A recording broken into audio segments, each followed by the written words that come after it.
Namaste. So, the prayer that we are going to read today bridges the antagonism that we experience between work and contemplation. Several of our prayers are about that how to, because when we work, we get focused and we lose the consciousness of the one. And when we plunge into the one, we lose the consciousness of action and the direction, or we are not able to really function outwardly. This is the problem which we see even in Savitri, when Satyavan tells her that when I found the self, I lost the world, and when I found the world, I lost the self. So there are a number of prayers where the mother speaks of bridging the two. One of them we read earlier, where she speaks about contemplation, which is necessary to know the path in its totality, and then action. So, based on that, when we act, we are guided step by step. But when we see a whole horizon in front of us. So, this is another prayer which reveals to us the secret of unity between the secret of divine work and unity between the inner consciousness and the outer truth. May 4th, 1914. To be immersed at once in thee and in thy work. So both are needed, especially in this yoga, because it's a yoga of divine life. It cannot be done by meditation alone, by its very nature, because life includes everything. So if it is just a yoga where one has to find the self, impersonal Brahman, then yes, then in fact, then one should actually live life, if that is the goal, mukti or nirvana as it is called, and move towards that. But if the goal is transformation of life, then every aspect of life has to be undertaken, and that's what works apply in the largest sense. So works here is not just work that we do in the office, because that's how we understand work. What are you doing? Well, I am a doctor, or I build bridges, etc. But work is sarva karmani, everything, right from breathing and heartbeat to our everyday activities in the bathroom, getting ready, going out, meeting people, our many number of relationships, our professional work, everything is included there. So to be immersed at once in thee and in thy work. To be no longer a limited individual. To become the infinitude of thy forces manifesting through a point. Now this cannot happen if there is the ego sense there. Me, my work, I am the instrument. Instrument remains and it's consecrated to the divine. But I am the instrument, that should go away. This identification with the instrument, identification with I am the doer or being a doer, all this must go away. So she speaks about an increasing impersonality, not here but elsewhere. But this is the path towards which she is leading us. To be delivered from all travails and all limitations. Otherwise, we have a certain angle of approach which our mind decides. So, mind decides, then we do a work and we offer it to the divine. But let it be the divine flowing through us. It doesn't matter which way. As Sri Aurobindo says that, who am I? I am not a bhakta, I am not a jnani. So, who am I? I am a leaf driven by his breath. So, everything, our speech and thought and work and act, everything should become a single flow, uninterrupted flow of the divine consciousness and force through us. It is only possible if there is wideness, impersonality and plasticity.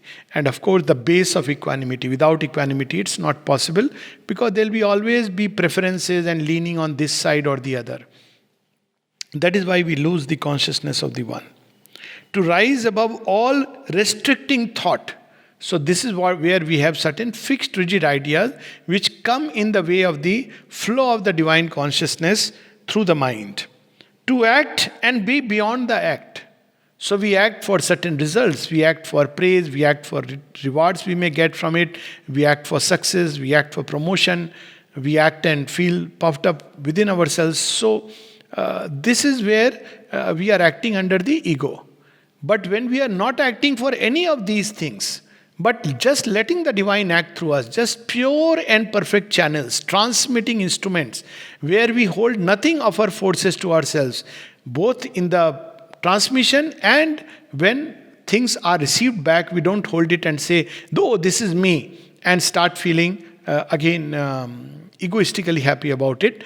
Then we are in the act and yet above the act, because we are not bound to anything. That's what the mother speaks of, being disinterested. So we should be ready to drop any activity the next moment if that is the demand of the call of the Divine Mother within us. See how Sri Aurobindo, in one moment, he drops the entire, in the freedom movement. What an inspiring life. See the mother. She just came here and then, this was the field which opened and she left everything aside. This should be the state. It is not something decided arbitrarily. It is not something which you have to decide for mental, social reasons, or because sometimes we want to drop an activity because we are not happy about it. Now, it is not about anything personal. It is about the growing impersonality where, if such be the call of Krishna, abandon everything. If the call is for dancing with him, we go and dance. If the call is to be in the battlefield of Kurukshetra, we stand with him in the battlefield of Kurukshetra. So this is how one can be in the act and yet beyond the act, because one is not acting for any personal purposes, but only to serve the divine and as the divine wills. To act through and for individuals, but see only the oneness. So even though it may look like there are people towards whom the action is flowing, but it has nothing to do with people. The people, obviously, in any action in the world, there will be some who will receive, some who won't receive, some who will resist, some who will oppose. But in spite of that, to let the divine force flow. So see that one in all creatures. It's a tremendous, it's a very beautiful thing. But to see only the oneness. And what is that oneness? The oneness of thy love. So it is the divine love which is binding all of us together, all creation together in a single sheaf. So it is not my love, your love, this person's love, that person's love, but only the divine love which is reaching out to the divine in somebody else. As the mother puts it, love is not this, love is not this, love is not this. It is not the heart's hunger, it is not sexual intercourse, it is not the mind's interest. But what is love?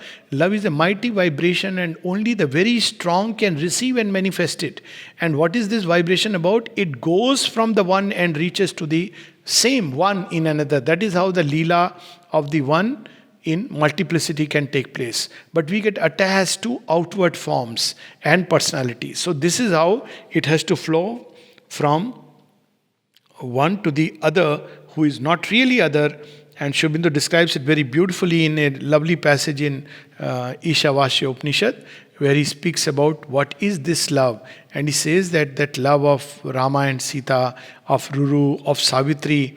And then he speaks about it is the self loving one's own self in another. Even in a profoundly psychological sense, this is true. When we love someone, it is some aspect of ourself that we see in the other person, and that is how we love. But there is the deeper love when we begin to see the divine in everyone. And divine is infinite. So it's not just one aspect or the other, but even in our normal everyday psychology, there are people whom we love who are nothing else but aspects of ourselves. So we have to learn to see the one in all, and that's how we have to love. Thy knowledge and thy being. So not only we have to see the oneness of thy love, thy knowledge and thy being. So it is the divine truth which is unfolding in countless ways, and each thing has its own law of unfolding. Swadharma. So we have to act according to that knowledge, whereas the mind fixes a standard format and wants to apply to everybody, that everybody should do this or not do this. But it doesn't work like that. Each one is at a different stage of evolution, and in each one the unfolding of the law of truth takes place in a unique way. So thy knowledge and thy being. So in each person, however ugly, however the person may have even seemingly tried to do harm to us, he has tried to be like an enemy to us, we have to still see that there is the same divine being who is acting through this person to help me progress. See, how beautifully Sri Aurobindo sees Krishna not only in all things around him, not only in himself, but in all beings, even the lawyer who is opposing the case, in the judge who has to decide, the jailer, everyone he sees the one. So this is how our vision has to grow till we begin to see the one divine being who in various ways is playing with us and helping us grow through all the oppositions and clasp and wrestle of hate and love, which takes place outwardly. But behind all of them, there is this one being, thy being. O my divine master, eternal teacher, soul reality, dissolve all the darkness of this aggregate which thou hast formed for thy service. So the aggregate remains, but the darkness must go. This is the difference between Sri Aurobindo's yoga and traditional yoga, where there is the illusion of the personality, therefore the personality must be dropped. And truly, nirvana is the goal, it should be dropped. But here, this personality, knowing it is temporary, it is not what is going to be there forever. But even in one life, one changes, one evolves, the system upgrades. But even in this personality, which is temporary and illusory, still that aggregate must be offered for the divine service. It is not to be dissolved. What has to be removed is the darkness. That's why what we have to reject, we have to reject all the things which distort the truth of our being, all that which distorts the personality and the working of the divine force through it, all the shadripus, the lust and greed and anger and jealousies and possessiveness, all the one-sided viewpoints, opinions of the mind, the heart's attachments and what are called as natural affections, through which we take certain preferential interest in people. Now, it doesn't mean that there will be no differences between people. There will be, but they will be based on an intrinsic truth, on a psychic contact, on a higher spiritual vision. There will be the essential oneness, at the same time there will be differentiation. It's not a blurring of differences, but a reshaping of them in a new light and a new vision. So she is saying, dissolve the darkness from this aggregate, but keep the aggregate for thy service. It's like picking up a gold coin and washing away the smear and the mud, but keeping the coin intact, because gold coin, any coin. So the value remains, but the mud is removed from it. Thy manifestation in the world. So it is formed for the divine service and for the divine manifestation. Realize in it that supreme consciousness which will generate an identical consciousness everywhere. So when we act like this, that it's a far more powerful action. Only we don't have to act with this idea. We have to act in that, living in the truth of that. And if we live in the truth of that each moment, then the action is so powerful that whatever we realize within us, because we are living in a state of oneness, begins to get realized in identical points at different places. So this is the beauty of this divine action, which is very different from the way we understand. Of course, the Gita speaks of it, but it's more at a basic level, where we use action as a means of uniting with the divine by constant offering, remembrance, by nishkam karma, which is wonderful preliminary steps. But then how do we act? We have to act in this world, not being indifferent to the action itself. We have to act in a state of oneness, where we perceive the one divine being, one knowledge, one alone who is working through countless beings, one love, one Ananda in all beings and everywhere expressing itself, including this little center that we ignorantly call as ourselves. So then when we act like that, that action becomes a very powerful universal action. Oh, to see no longer the appearances which change incessantly, to contemplate only thy immutable oneness in everything and everywhere. So in all things, even things, as Shri Krishna puts it in the Gita, even things which seem to us, not so nice, even there, ultimately there is the divine presence in everything. And it is the divine, it's like the same light gives light to everything. Even the cunning person, the intelligence of the cunning is coming from the same source. Only he is misusing it. So if somebody misuses it, his progress is thwarted. Or one can rightly use it. But the source is one. There are no two powers, there are no two sources. It's one source from which everything comes. But it's like the Ananda, as it enters into the human system, which is filled with ego, degrades into human joy and sorrow, naturally, because its opposite then comes or human pleasure, or still further into something very perverted. But the source is the same way the truth is one, but as it enters into human consciousness, it gets distorted, and in a fragmented mirror, it is seen in different aspects. We pick up one and think it is only that, whereas in reality, there is that iota of truth everywhere in everything, even ideas which seem most opposing and contradictory. So, like capitalism and communism. Now, both contain a truth, and there should be there is a state of unity, the supramental state of harmony, in which both can be beautifully harmonized and synthesized. But we put one against another. Similarly, between democracy and what we normally call as dictatorship. Now, both contain a truth, and this truth can be easily distorted, is distorted. Democracy is distorted, dictatorship is, of course, very much distorted and misused. But there is a truth, there is a unity, like divine. He is, if you look at it, he is the most benevolent, single-handed ruler of the world. But at the same time, he is the supreme democrat who gives everybody the freedom. But at the same time, there is a compulsion within things, leading each thing towards its own beauty and truth and goodness. So there is a state of consciousness in which all the opposites are reconciled, and it is towards that supramental unity that the Divine Mother is carrying us. So this is the secret of works upgraded from the Yoga of the Gita to the integral yoga and the supramental yoga. O Lord, all my being cries to thee in an irresistible appeal. So, what should we really aspire for? Wouldst thou not grant that I may become thyself in my integral consciousness, since in fact I am thou and thou art I. Now, here comes the beauty. Normally, people speak about the mantra Sohamasmi. Now, the problem is that it's a very powerful mantra.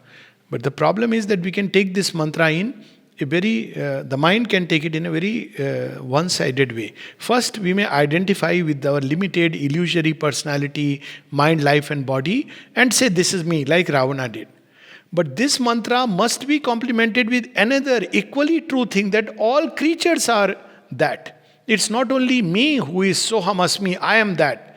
All creatures are that.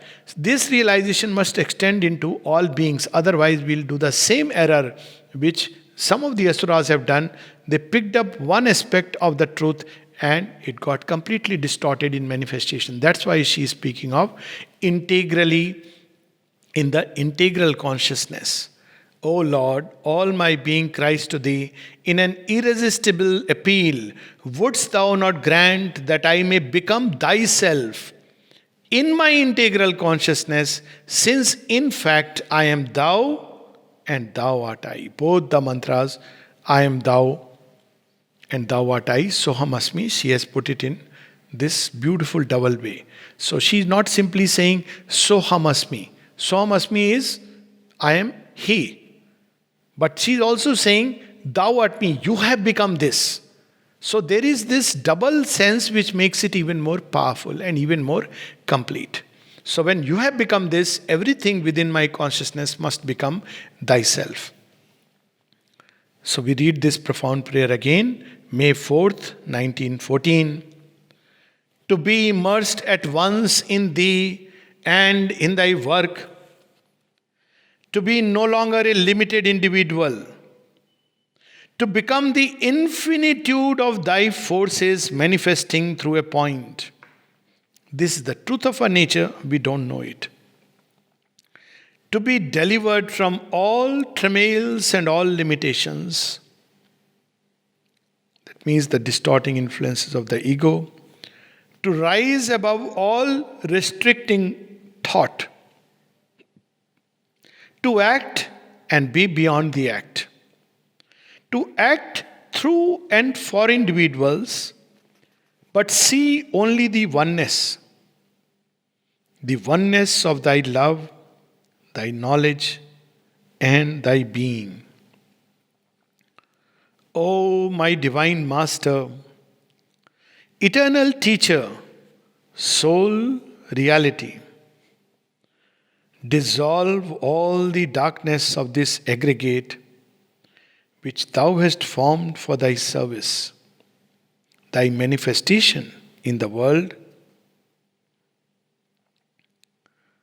So thou hast formed. That's why the double, thou art I. Thy manifestation in the world. Realize in it that supreme consciousness which will generate an identical consciousness everywhere. This cannot happen in the egoistic consciousness. Can only happen in a vast impersonality and universality. Oh, to see no longer the appearances which change incessantly, to contemplate only thy immutable oneness in everything and everywhere. O Lord, all my being cries to thee in an irresistible appeal. Wouldst thou not grant that I may become thyself in my integral consciousness? Since, in fact, I am thou and thou art I. Namaste.